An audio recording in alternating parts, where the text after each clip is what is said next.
what happens when you, especially when you're making a science fiction film, but almost any film, you're working with limited resources, and you're constantly sort of bumping up against the technology that you have. Cinema is an extremely technological medium, so you're defined by those two barriers. One is resources, one is technology, and Star Wars especially bumped up against those. So I was never really able to tell the story that I wanted to tell.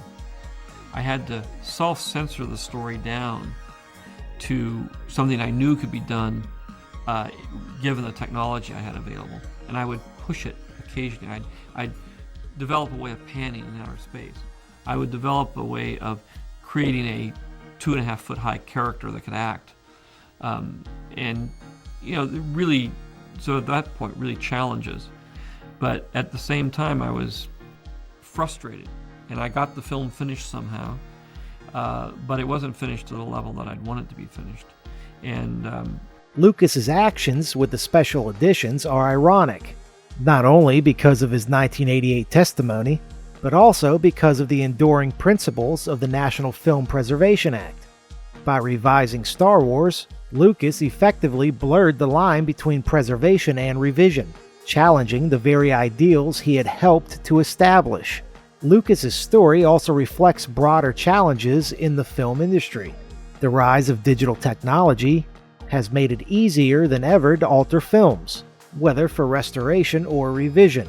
Lucas was one of the pioneers of this movement, and his work laid the groundwork for debates that continue to shape the industry today.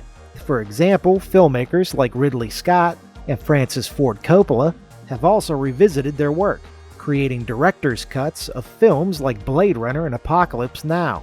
But these versions often coexist alongside the originals, where Lucas has released his revisions, effectively replacing the unaltered trilogy. George Lucas's revisions to the Star Wars trilogy were not just about one creator's artistic vision. They reflect broader questions about the role of technology in storytelling, the ownership of cultural artifacts, and the nature of cinematic history. For many fans, Star Wars was no longer just Lucas's creation. It was a global cultural touchstone. But the original form, deeply embedded in the collective consciousness of millions, was nowhere near being forgotten. Be sure to subscribe, smash that like button, and leave a comment down below.